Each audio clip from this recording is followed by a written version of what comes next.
जय हिंद साथियों, दोस्तों आपका परिचय प्रभु यूपीपी में एक बार पुनः स्वागत है। दोस्तों आज हम संविधान का एक बहुत ही इंपॉर्टेंट क्लास लेने जा रहे हैं। जी हाँ साथियों, आप सभी जानते होंगे कि संविधान में हमने जो है लास्ट क्लास में विधानमंडल को कवर किया था। आज इस क्लास में हम भाग 6 के अंतर्गत ही उच्च न्यायालय यानी कि भारत के हाई कोर्ट्स के बारे में जो है हम लोग बात करेंगे कि देश के जितने भी राज्य हैं उन सभी राज्यों में जो हाई कोर्ट हैं उनके बारे में संविधान में क्या क्या बातें कही गई हैं, तमाम इंपॉर्टेंट फैक्ट्स को हम लोग देखेंगे। दोस्तों वीडियो में प्रारंभ करूं इससे पहले मैं आपको बता दूं, अगर आप चैनल पर नए हैं तो चैनल को सब्सक्राइब कर लें और इस वीडियो को शेयर कर दें। नीचे हमारा टेलीग्राम चैनल भी दिख रहा होगा। इस क्लास का जो नोट्स है वो आप सब जो है हमारे टेलीग्राम चैनल से भी प्राप्त कर सकते हैं। दोस्तों उच्च न्यायालय भारत के सभी राज्यों में एक जो है हाई कोर्ट होगा, इसकी बात करी गई है संविधान में। लेकिन हम आगे बढ़े उससे पहले हमको कुछ इंपॉर्टेंट चीजों को देखना है। सबसे पहले हम इसके स्थापना की बात कर लें, ठीक है। सबसे पहले तो हम ये देख लें कि जो उच्च न्यायालय है ये लिया कहां से गया है, तो ये लिया गया आपका यूएसए से, जो कि सबसे ज्यादा इंपॉर्टेंट हो जाता है। अब बात होती है कि भाई उच्च न्यायालय जो है ये किस भाग में है, तो ये संविधान के भाग 6 में है। ये किस में है? भाग 6 में ही है, ठीक है। भाग 5 और भाग 6 ये दोनों ही जो भाग हैं ये बहुत बड़े हैं, ठीक है। इन्हें एक ही क्लास में कवर करना इतना आसान नहीं है। कवर हो सकता है लेकिन फिर उसमें जो है हमें कुछ इंपॉर्टेंट चीजों को छोड़ना पड़ेगा, जो कि मैं नहीं चाहता हूं कि कोई भी इंपॉर्टेंट चीज हम लोगों से छूटे। तो देखिए, जो इसकी स्थापना होती है 1861 में होती है, ठीक है। 1861 का जो अधिनियम था उसके तहत इसकी स्थापना की जाती है।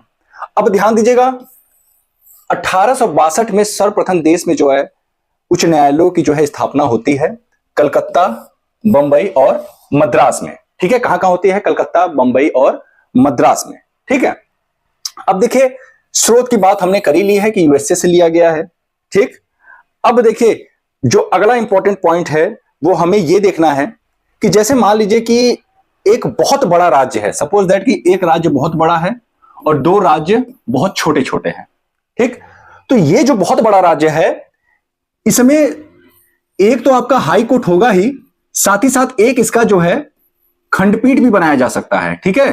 क्या बनाया जा सकता है? खंडपीठ भी। एग्जाम्पल के तौर पे अगर हम बात करें तो उत्तर प्रदेश, आप जानते होंगे कि उत्तर प्रदेश में एक तो आपका हाई कोर्ट है, कहां? प्रयागराज में है, और उसकी खंडपीठ कहां पे है? लखनऊ में, ठीक है। तो अगर बहुत बड़ा राज्य है तो वहां पे एक तो हाई कोर्ट होगा ही, साथ ही साथ उसके खंडपीठ की भी बात करी गई है। अब 2 छोटे छोटे राज्य हैं, 2 छोटे छोटे राज्य हैं, सपोज दैट ए और बी, ठीक। तो इन दोनों का कॉमन रूप से जो है एक हाई कोर्ट बनाया जा सकता है। इसके बारे में हम आगे एक अनुच्छेद है उसे हम देखेंगे तो चीजें और अच्छे से क्लियर होंगी। आगे एक अनुच्छेद आएगा 231 जिसमें कि इसके बारे में चर्चा करी गई है, वो हम आगे देखेंगे, ठीक है। उम्मीद करता हूं ये पॉइंट आपको समझ में आ गया होगा। अब बात आती है भैया अनुच्छेद 214, हम यहां से प्रारंभ करते हैं। प्रत्येक राज्य का जो है एक हाई कोर्ट होगा, एक हाई कोर्ट के गठन की बात करी गई है कि हर एक राज्य में जो है एक हाई कोर्ट होगा, ठीक है। अब ध्यान दीजिएगा, अगला जो है हमारा वो क्या है? अगला है हमारा अनुच्छेद 215 जिसमें कि कहा गया है कि सभी हाई कोर्ट एक अभिलेख न्यायालय होंगे। अभिलेख न्यायालय मैंने पहले ही आपको बताया था, सुप्रीम कोर्ट जब मैं आपको पढ़ा रहा था उसमें मैंने बताया था कि अभिलेख से तात्पर्य यह होता है कि यहां पे ऐसा इस न्यायालय में कोई भी काम होगा, कोई भी कार्रवाई होगी वो लिखित रूप में होगी, मौखिक रूप से नहीं होगी। अगर जज कोई फैसला सुना रहे हैं उसे भी लिखा जाएगा, अधिवक्ता कोई बात कह रहे हैं उसे भी लिखा जाएगा, कोई गवाही हो रही है उसे भी लिखा जाएगा। हर एक चीज लिखित रूप में होती है, ठीक है, मौखिक रूप में नहीं होती है। अनुच्छेद 216 अगला है हमारा। अनुच्छेद 216 में क्या कहा गया है दोस्तों? अनुच्छेद 216 में कहा गया है कि सभी हाई कोर्ट को आवश्यकता अनुसार मुख्य न्यायाधीश एवं अन्य न्यायाधीशों को रखने का अधिकार है। यानी कि किसी भी प्रकार का फिक्स नंबर नहीं बताया गया है, ठीक है। किसी भी प्रकार का फिक्स नंबर नहीं बताया गया कि हर हाई कोर्ट में इतने ही न्यायाधीश होंगे यानी जज होंगे, ठीक है। तो यहां पे आवश्यकता अनुसार न्यायाधीश होंगे। अगर किसी हाई कोर्ट में अधिक न्यायाधीश की आवश्यकता है तो वहां पे अधिक कर दी जाएगी संख्या, किसी में कम की आवश्यकता है तो कम भी की जाएगी, ठीक है। अब जो संख्या का निर्धारण है सभी हाई कोर्टों में न्यायाधीशों की, तो भैया संख्या का निर्धारण किसके द्वारा किया जाता है? तो राष्ट्रपति के द्वारा किया जाता है। किसके द्वारा किया जाता है? राष्ट्रपति जी के द्वारा किया जाता है।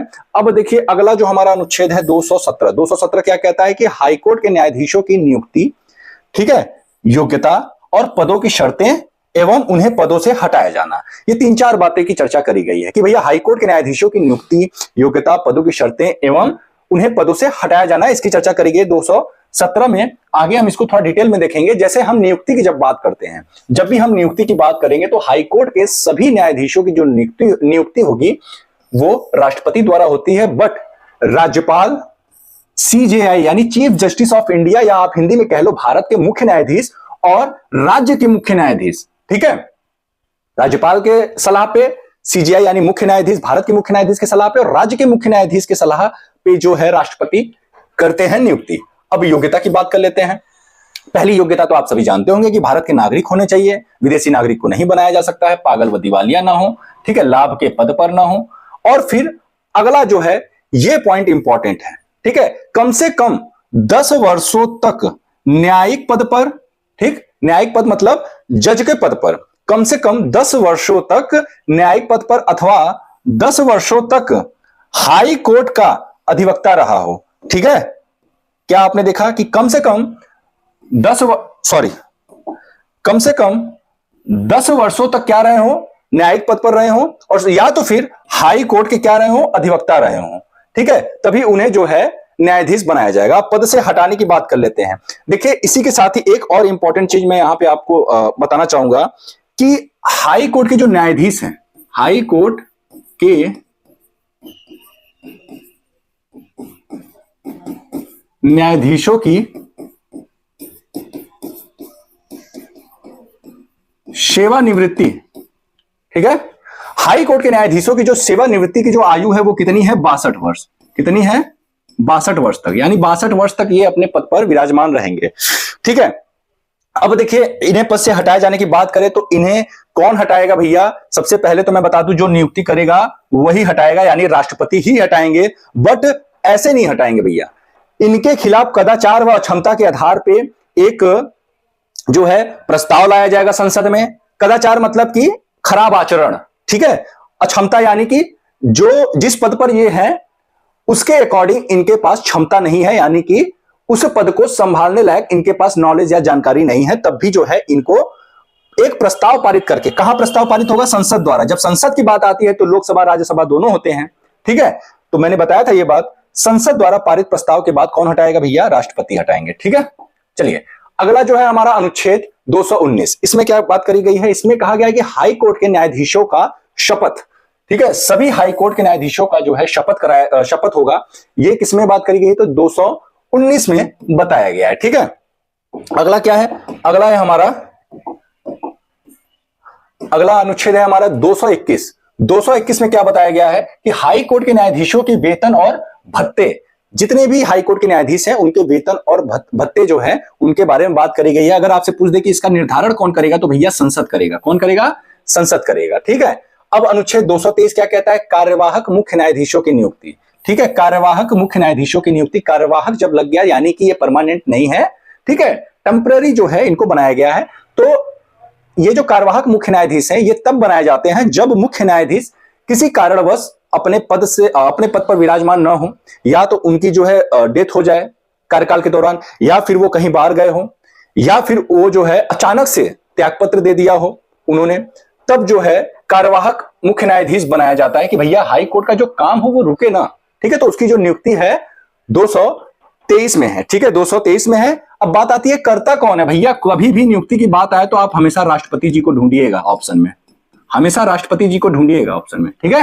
राष्ट्रपति ही जो है नियुक्ति करते हैं और राष्ट्रपति ही जो है इन्हें पद से हटाते भी हैं, यानी ये अपना त्यागपत्र भी उन्हें देते। अनुच्छेद 226 जो कि मोस्ट इंपॉर्टेंट है, एमपी कर लीजिएगा इसे, मोस्ट इंपॉर्टेंट है ये। 226 बहुत पूछता है, आप 2 आर्टिकल याद कर लीजिएगा, 32 जो कि सुप्रीम कोर्ट में रिट से संबंधित है, और 226 जो कि आपका हाई कोर्ट में रिट से संबंधित है। और दोनों ही न्यायालयों में जो है 5 प्रकार के रिट जारी की जाती हैं, ठीक है।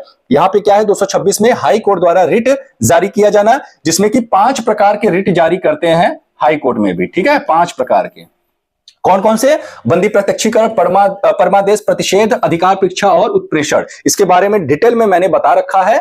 आप जब आर्टिकल 32 पढ़ेंगे पिछले क्लास में, सुप्रीम कोर्ट जो मैंने बताया हुआ है, जब मैं राज्य के बारे में मैंने बताया हुआ है वहां पे मैंने डिटेल में बताया है, ठीक है। मौलिक अधिकार में हमने जो है जब सारे आर्टिकल्स को कवर किया उसमें हमने 32 को अच्छे से डिटेल में बताया हुआ है। अनुच्छेद 231 की बात कर ले तो 2 या 2 से अधिक राज्यों के लिए एक ही हाई कोर्ट का गठन, यहां पे बात आ गई 2 या 2 से अधिक राज्यों के लिए एक ही हाई कोर्ट का गठन। ठीक है, इसके बारे में मैंने आपको बताया था कि अगर 2 छोटे छोटे राज्य हैं तो उनके लिए एक ही हाई कोर्ट का गठन किया जा सकता है। जैसे अगर हम बात करें जो गुवाहाटी आपका हाई कोर्ट है, गुवाहाटी हाई कोर्ट जो है ये किन किन राज्यों का हाई कोर्ट है, तो सबसे पहले मैं बता दूं जब गुवाहाटी लग गया यानी कि गुवाहाटी आपका असम है तो असम तो होगा ही, असम का है ही, साथ ही साथ अरुणाचल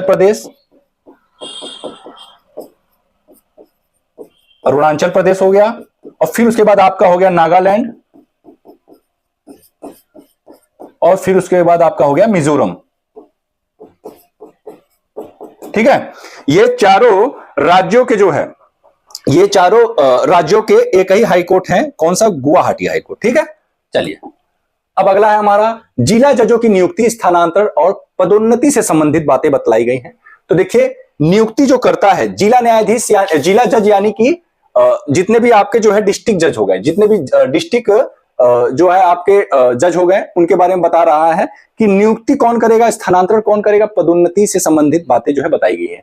तो भैया नियुक्ति मैंने आपको पहले ही बता दिया कि नियुक्ति आपके कौन करेंगे, तो राज्यपाल करेंगे। कौन करेंगे, राज्यपाल। ये जिला जज की बात हो रही है, ये हाई कोर्ट के जज की बात नहीं हो रही। हाई कोर्ट के जज की नियुक्ति राष्ट्रपति करते हैं, लेकिन जिला जज की जब बात आएगी तो राज्यपाल करेंगे, लेकिन ये किसकी सलाह पे करेंगे, तो हाई कोर्ट की सलाह पे करेंगे, अपने मन से नहीं कर देंगे। हाई कोर्ट इन्हें बताएगा भैया ये आदमी योग्य है, इसे आप बनाइए, इसके पास नॉलेज है, तब राज्यपाल जो है नियुक्ति करेंगे। स्थानांतरण की बात हो गई भैया, स्थानांतरण भी जो है स्थानांतरण के संदर्भ में जो है कि मैं अभी इसमें थोड़ा सा कंफ्यूज हूं कि कौन करेगा, इसे हम बाद में देख लेंगे।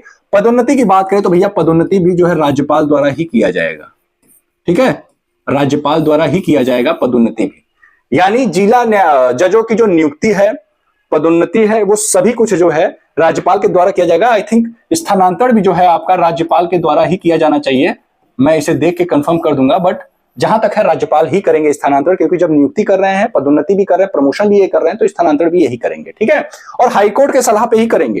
ठीक, चाहे वो नियुक्ति हो जाए, स्थानांतरण हो जाए या फिर पदोन्नति हो जाए, यानी प्रमोशन, पदोन्नति मतलब प्रमोशन। नोट करने वाली बात यह है कि जो जिला न्यायाधीश है, अगर आपको जिला न्यायाधीश बनना है तो कम से कम 7 साल तक, ठीक है, कम से कम 7 साल तक अधिवक्ता रहे हो आप, या फिर वकील के तौर पर आप जो है कार्य किए हो, तभी आपको जो है जिला जज बनाया जाएगा। ठीक है, अगला एक भाग है, ये तो रहा भाग 6, भाग 7 की बात कर लें। भाग 7 जिसे कि जो है मैं आपको बता दूं कि निरस्त किया जा चुका है। इस समय क्या था, इस समय था राज्यों का वर्गीकरण, इसमें था राज्यों का वर्गीकरण, इसमें क्या था, राज्यों का वर्गीकरण, जिसे कि अब हटा दिया गया भारतीय संविधान से। राज्यों को इसमें जो है ए बी सी डी ये 4 प्रकार से बांटा गया था राज्यों को। ठीक है, तो बी वाला जो था ना, ये जो है रियासतों से संबंधित थे, रियासतों से संबंधित थे राज्य, ऐसे राज्य जहां रियासतें थी, जैसे J&K और आपके जो है हैदराबाद, सॉरी आंध्र प्रदेश, J&K यानी जम्मू कश्मीर और आपका आंध्र प्रदेश हो गया। ठीक है, आंध्र प्रदेश, हैदराबाद, ये सभी जो है क्या थे, आपके जो आपके बी में आते थे। किस में आते थे, बी में आते थे। ठीक है, अब देखिए ए सी डी ये भी 3 और प्रकार के राज्य थे। ठीक है, तो टोटल ये ए बी सी डी करके 4 भाग में जो है राज्यों का वर्गीकरण किया गया था। ये तब किया गया था जब 1947 में भारत आजाद हुआ, तो उस समय क्या था कि बहुत सारे देसी रियासतें थी, उनको मिलाया जाना था, और जब इसकी जरूरत महसूस नहीं हुई कि भाई अब जो है इसकी जरूरत नहीं है, तब इसे निरस्त कर दिया गया। और अगला अब जो है हम लोगों को पढ़ना है भाग 8। भाग 8 में हमें पढ़ना है केंद्र शासित प्रदेशों का शासन, केंद्र शासित प्रदेशों का शासन। ठीक है, ये इंपॉर्टेंट होगा, छोटा सा हमारा चैप्टर है। और फिर उसके बाद भाग 9 में हमारा ग्राम पंचायत आ जाएगा, जो कि बहुत इंपॉर्टेंट होगा, ग्राम पंचायत। तो आपने देखा इसमें हाई कोर्ट से संबंधित हम लोगों ने हर एक फैक्ट को देखा। इसमें हाई कोर्ट से क्वेश्चन 2 ही 3 जगह से ज्यादा बनते हैं। जैसे एक तो आपका हो गया गठन वाला जो था, ठीक है, एक तो आपका फैक्ट हो गया कि भैया कब बनाया गया था, किस अधिनियम के तहत हुआ, कहां से लिया गया है, ये सारी चीजें पूछ लेता है। और एक आपका ये 214 हो गया, ये इंपॉर्टेंट है। और एक आपका 226 वाला, कहां गया 226, नियुक्ति वगैरह ये पूछ लेता है कभी कभी। 226 ये ज्यादा इंपॉर्टेंट है, ठीक है, ये ज्यादा पूछता है। तो उम्मीद करता हूं कि आपको ये क्लास अच्छा लगा होगा। ये क्लास कैसा लगा नीचे कमेंट बॉक्स में लिखकर जरूर बताएं। अगर वीडियो पसंद आए तो प्लीज वीडियो को शेयर करें, लाइक करें। दोस्तों फिर मिलते हैं किसी नए वीडियो के साथ, तब तक के लिए जय हिंद, जय भारत।